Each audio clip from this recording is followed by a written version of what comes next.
Creativity Capital. I'm Pamela Nash, and with me is Tanecia Britt. We're going to be talking about her Untitled project coming up. And tell us where you are in pre-production with the Untitled project right now. Well, right now I'm in the development stages. We're just finalizing everything with the script and locations and things of that nature, and then we're going into casting. So I already have picked out who I want in the show. So right now it's just all on executing, like the small casting call. And we're going to talk a little bit more about that project later. Okay. I want to ask you, you've got a film festival coming up. Yes. And the run and shoot. Mm-hmm. You've decided that that's going to be one continuous take. Mm-hmm. What do you think is the value of that? I think by doing a film challenge with one continuous take, it really challenges the filmmaker to really know if they can create narratives. Like, there's so many filmmakers that are, running around in Maryland, in D.C., and Virginia, claiming to be filmmakers. I think that there needs to be a challenge set up to really decipher the amateurs from the professionals. So if you can shoot a narrative in one whole take, I call that pretty professional to me. So that's why I began the competition. So how's that going to work? They're either going to get it done or not get it done? Yeah. They come, they register in Hyattsville, and then they disperse, and then they come back after about 4 or 5 hours of shooting, and they're ready to be screened because there's no editing because it's one shot. It's just the survival of the fittest. So you come back, you get your stuff back on time, or you don't. And your festival, DMVIFF, is that related to the run and shoot, or is that a separate festival? No, it is related to the run and shoot. The run and shoot is like a separate entity all in its own. It falls underneath the umbrella of the film festival. So I want to do it my best to really incorporate more filmmakers within the film festival. So this was a really good way to do some market research to find out like the who's who. So it does go underneath the film festival, but I'm just promoting it separately. Got it. Now, when you started out, there weren't really any local film festivals. There were 70 in the area and 50 active. The thing about a lot of film festivals is they're set up to generally make revenue. Mm-hmm. So there was no film festival that does what I do, like my niche area. I only focus on local filmmakers and foreign filmmakers. That's it. So if you live in California, you can't submit to the film festival. You have to be from this area. There was no film festival doing that. And like I said before, a lot of film festivals are mostly like revenue focused. Mm-hmm. And I really wanted to do something different that just focuses on the filmmakers. So what is the purpose of opening it up to international? You're either DMV or international. Yeah. I think how it all started was I was living in London when I started really developing the film festival. And it was supposed to be made in London. And so I did not want to leave those filmmakers out because a lot of my base is overseas because that's where I got my MA. And so I really wanted to incorporate them as well. It's an easier way to unite two entities of filmmakers, just kind of join them and bridge that gap. And so I know that there was a lot of foreign filmmakers that wanted their work to be seen, especially in the nation's capital. So I distinctively did it like that because there is a lot of foreign filmmakers who make great art, who deserve for their things to be seen, especially in the nation's capital. Now, we kind of touched a little bit on the survival of the fittest and who's who and right. Who can get it done. And I'm looking into your background, and you've got a bachelor's degree in film, you've got a master's degree in film. Mm-hmm. So how would you say that informs your judgment on other filmmakers that have perhaps not gone to film school? I think with anything, you have to study it, with anything, whether it's spending time at the library or getting extensive work experience, but you have to study it. I think kind of what separates me is that I'm forever a student of the arts, and I think a lot of filmmakers, they shoot a film and they decide, okay, I'm a filmmaker, I am this, I'm just going to keep shooting. Whereas with me, whenever I'm in doubt, I go back to school. And so I think I just study it more, and I look more into the theoretical part of it more than the practical. The theory helps me with the practical. It helps me be better at the practical. And I think a lot of filmmakers here just focus on the practical itself and not really know the theory behind why they did it or how is it going to make the audience feel or how is it going to even generate revenue. So if you had to give a tip to people who are making films now, they haven't gone to film school, what would be the number one tip? And you can't say go to film school. The number one tip to do is be humble, listen and watch. If you're not going to go to film school, make sure you're getting work experience and make sure you humble yourself. Everyone has to become a PA. Either now, tomorrow, you have to be a PA. You have to start from the bottom up and really figure out what you want to do. So the best way to move through the ranks is to be humble. If you're not, and you don't have any education behind you, you don't really have anything to fall back on but your words. And words aren't much these days. Yeah. No, I agree with you. So, speaking of words, let's talk about School Without Walls. Okay. How close to the true story did you decide to go? It's crazy with School Without Walls because how it came about was it was based off of the Brixton riots that happened in London. And what happened was the community of Brixton was a majority Afro-Caribbean community, and they were really fed up with how the police were, treating the citizens. So, when a kid was accidentally killed in Brixton and they began to riot, but they had it in this contained area. And so what I decided to do was bring that more to modern times and still use that archive footage. So it has like this docudrama feel where you actually have the real life Brixton footage in there, but at the same time, I'm dealing with current day issues. Like in the story, I have Stratford, one of the characters, who he is really, really influenced by the Black Panthers, and he's really influenced by American culture. And that's something that I really saw a lot of when I lived over there, is that the youth are heavily influenced by the U.S. and American culture, but they don't know what these things are. They don't know how these things came about. And so I really wanted to put that in there because you have a lot of youth that like guns are illegal and things of that nature, but they see it in magazines, they see it in videos, and so they want to be that. So what they do is they go buy replica guns and drill holes into them and turn them into real guns. And this is something that happens over there, and it's not a foreign thing. But it's something I wanted to touch on because this society has been, especially overseas in England, it's been made to kind of protect the people. No guns, no this, no that, but still they're influenced by our culture. So I definitely, there is some fact to School Without Walls, and then there is some definite fiction, to it as well. So is your opening sequence, is that the original footage, or is that?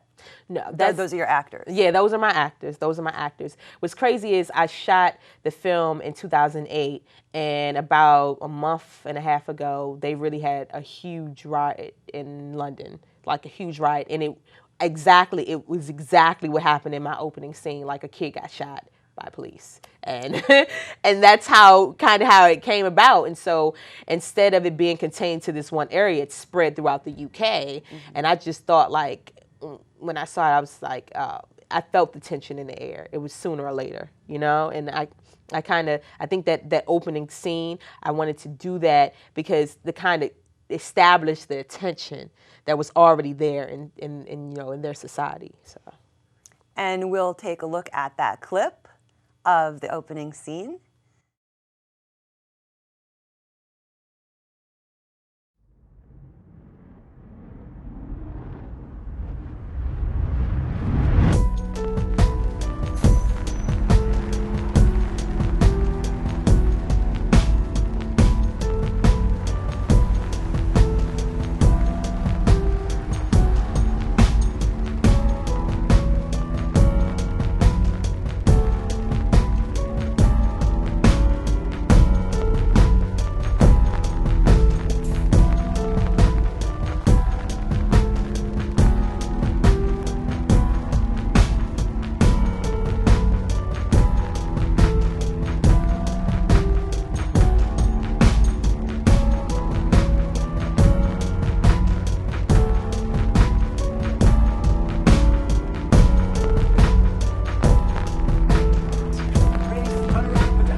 you've gone from that real life kind of look at what's going on in that community, and now your next project that you have coming up is another real life look at some real life issues. So what drives your artistic choices?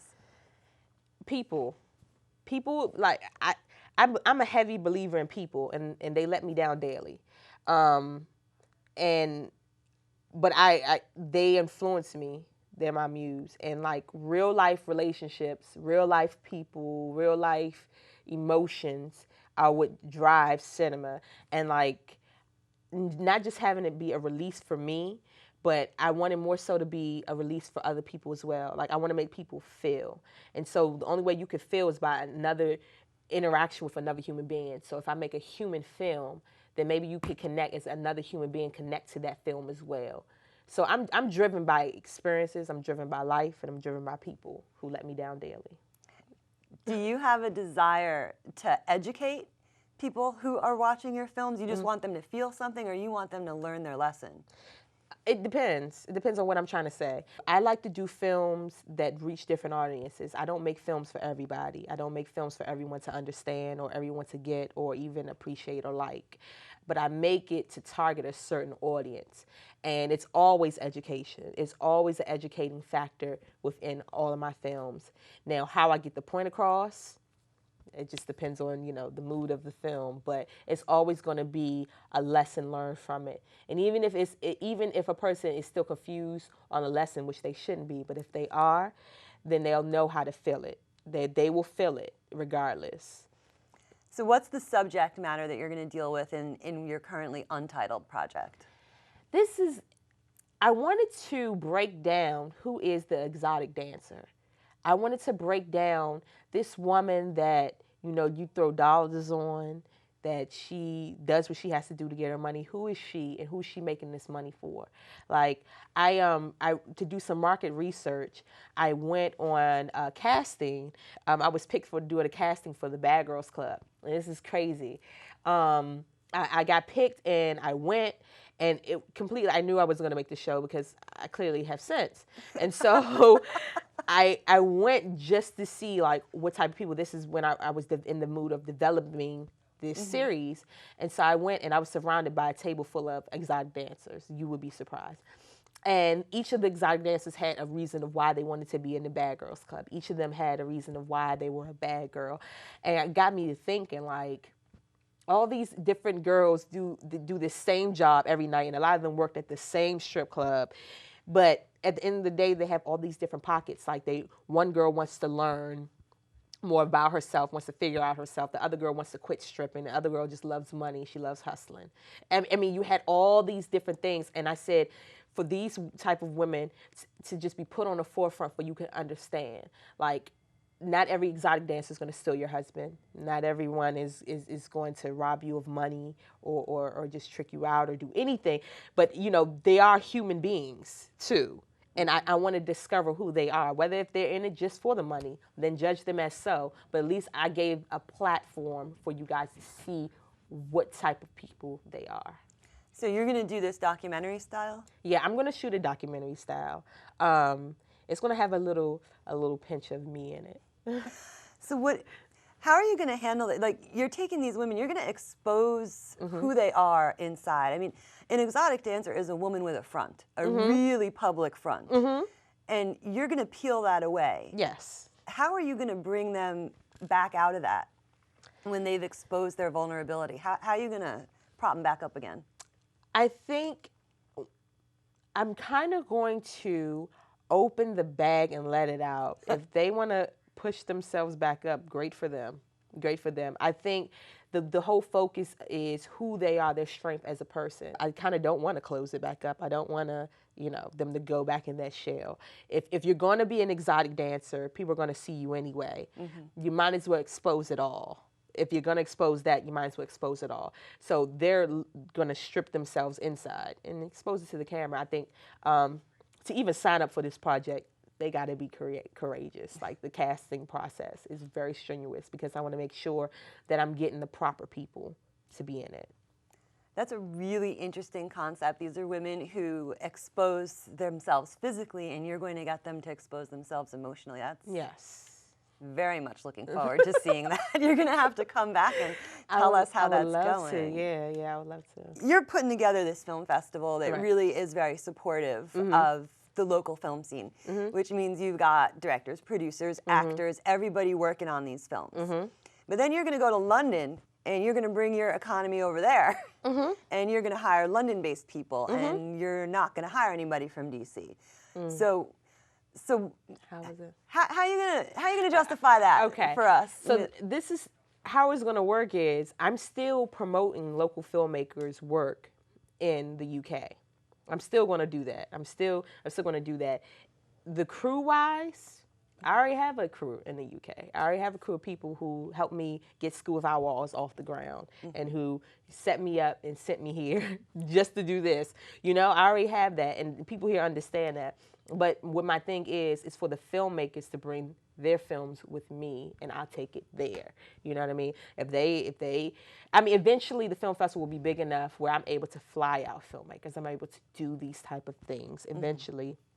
But right now, I'm doing my best to give them the best. So it's either take it or leave it. So you're basically saying, okay, DC area people, hold on, because I'm gonna bring you up with me. Yeah, but then again, not everyone deserves to be brought up with me.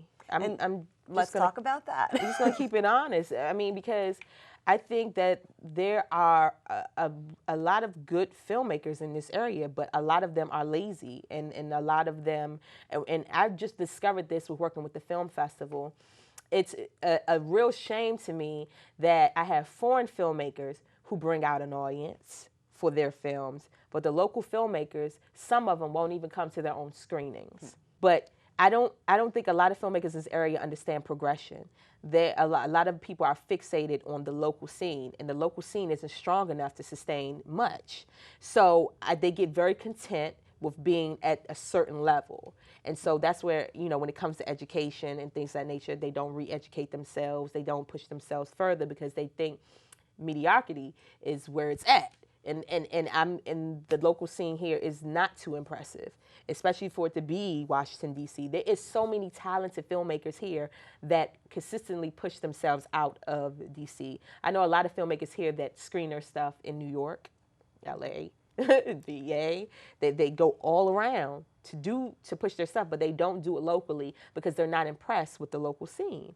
So I'm really trying to change that, and I've had my time with it. Like, you know, I'm still going to keep pushing it. I'm still going to keep doing it regardless because I still live here. So as long as I still live here, it's going to be on. What are you seeing artistically in the local scene? I mean, I hear you talking about these guys are lazy, they don't get audience out, they're not selling tickets to the screening. But what are you seeing artistically? Are they worth it? Yes. The filmmakers that are here, they keep me going because they consistently put out product, consistently. But, you know, either some are overlooked or some, you know, they're continuously working themselves into the ground. Like, they keep working. And so I do that for them. And they know who they are. You know, they do. But artistically, I think we have some of the most creative, aesthetic, bright, challenging filmmakers that the world has yet to see here. It just needs to be more of a platform here. We need more shows like this. We need more things like what Anthony does. We need more of it here. You know what I mean? So we won't lose our local filmmakers because a lot of them are, you know, I know about 3 that have moved to New York in the last 2 years that I've been here. Like 3. And there were 3 prominent ones. You know? And they moved to LA, and their actors moved to LA. What is the answer for the DC film scene to keep their talent home? I think, and this is going to sound crazy, exclusivity. I think there has to be a distinct line that separates the amateurs from the professionals. Because what happens is, if you mix and mingle with amateurs, then the professionals don't want to mix and mingle with it. They want to mix and mingle with other professionals. I think there needs to be consistent, you know, platforms like this set up, workshops, films There needs to be more and more and more independent films being shot here. Not the major budget film companies that come from LA to shoot and give us traffic jams and shoot around the monument, but like actual indie films here just for our talent to kind of thrive in. I think there needs to be, people need to take more initiative. You know, it's a lot of hard workers here, but not a lot of people who take initiative. And there's a true difference between hard work and initiative. So it sounds like you're saying they understand the art, but they don't understand the business. Yes. So there you go. How are all these local filmmakers, amateurs, professionals, how do they learn the business? And you can't say go to film school. Because they're not going to go to film school. They're not going to go. I think it starts with us. It starts with us. It starts with just being as professional as we can be and bringing those resources back home, really. I think, like, I hit myself with that question all the time, like, how can people get to know the business? Prime example, I did a music video for Talib Kweli, a producer friend of mine that's from Maryland but refuses to come back here. Keep that in mind. He refused to come back here. He lives in New York. He stays on Wall Street, has a very nice thing going, right? And he sends me this music video treatment. And he says to me, this is what we have to submit in this format to record labels. And it was a clear difference from the music video treatments that I had seen that were coming up with some high local artists here. It was a complete difference. And it's a professionalism thing. Like, I just think it's an ignorance. People don't know. People don't know what it's supposed to look. I didn't know that is how professional a music video treatment is supposed to do. So now I started doing mine like it, and I sent it to a filmmaker friend of mine, and he was like, oh, you're going to put me out of business with treatments like this. And I said, that's the whole... Well, you know what? We're going to talk about the Film Ghetto of DC, okay? Because there are local filmmakers that refer to this as the Film Ghetto. Nobody pays anybody for anything, and everybody wants to get their work done. For free. So how do we go from amateur to professional, from art to business, and nobody wants to pay anybody to do the work? You know what? When I started running the film festival, I learned this very easy. You have to spend money to make money. And honestly, you have to put up money. You're going to have to put up money. If I go out, tomorrow I have a music video, literally. I have to pay my camera guy. Simple. Like, I'm not making millions off of it, but I have to pay. It starts with the initiative of paying. See, like, if you just say, at least I'm going to pay you this amount, it's not much, but I'm paying this amount for your time, at least shows that they're appreciative of your time just a bit. Like, let's just keep it real. No one here has that Hollywood money yet. Right. A lot of people who are doing well for themselves are doing full-time freelancing and also working a full-time job to sustain like their lifestyle, to even just keep everything afloat. So take a little chunk of that and put that over here with your freelancing, and then it at least keeps the money rotating. At least keeps the money. Like, we came up with a theory last year, and it was working for a while. It still works. But a couple of us filmmakers, to work on each other's projects, we had to pay each other. And what happened was we started rotating money. Like, I would have a project this day, and this person would have a project this day, but I paid this person $500 to do something for me, and this person had to pay this person $300, and they had to pay this person, and it just kind of went around in a huge circle. And we realized, like, the money, we're keeping the money in our tight circle. And that's kind of what DC has to kind of get on that mindset of, if we're going to make money here, let's keep the money here, because that's what Hollywood does. Hollywood keeps the money there. How do you get people out of that mindset? Right now, I think what's going on in the DC film scene is the barter system. Look, I'll edit your thing if you shoot mine, and I'll host your program if you edit this. And how do you get them out of that everybody owes everybody a favor into forget the favors, bring the money? Oh, okay, it's easy. No. Somebody's got to start. I don't work. Yeah, someone has to take a stand. Like, when I got back from England, I was doing little free projects here and there, and then I did a couple, and then I decided no. And so it's been my thing. I'm the no woman. Like, I don't do anything for free, at all. I won't do it for free, and it's off of principle. It's off of principle. If you want me to take time out of my day to fully focus on you, you're going to pay me for that time. You're not paying me for the work. And sometimes I think like people don't explain why they want their money to well enough. They'd say, oh, well, you know, because I'm skilled and I have this going on, I have that. And it's not about that. It's about your time, because the work is fun. That's why you do filmmaking, and that's why you act, and you do these things because they're fun, they're released for you. But the time that it takes, you're going to pay for it. So I think a lot of people are going to have to take that stance. If all the filmmakers said, we're no longer going to work for free, then someone would have to start paying. But I think there's always that person who says, oh, I'll do it for free. Not a worry, I'll do it for free. Don't worry, you don't have to pay that person. I'll do it for free, which messes up all of us because we're sitting here like, you have to pay us. So what do you do when that person comes along? We've got, what, 9 universities in this area where students are studying film. They're going to come out and they're going to say, I'll do it. I'll do it on my summer for an internship. We've got, you know, so how do we transition out of the barter economy into the cash economy? It's a show and prove thing. When you get out of college, you do not know as much as you think you do. I'm not going to go to a film student just because they want it for free. I think it comes back to the business person and having a business sense and realizing that you're going to have to spend money to make money. I think we have a lot of half business people running around here that want to talk business but don't understand the aspect of it.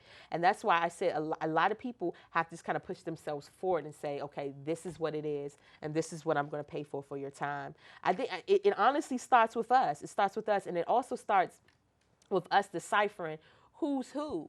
Like, I really want actors to really, and producers too, to really look at who they're getting their product from. Like, look at that person's reel. Every filmmaker should have a reel. I wrote about this for the Upper Marlboro Patch. Every filmmaker should have a reel. Every filmmaker, actor, you should have a reel. Should have their business presentation. And like, I think there needs to be like a huge DC workshop. Just have everyone in one room and say, listen, guys, the do's and don'ts. Like, don't do that. You know, we're doing it right now, right here. Tell them what they need to know. The first things first is have your business legit. Like, that's the first things first. I mean, your name is everything. Before you open your mouth, your name is everything.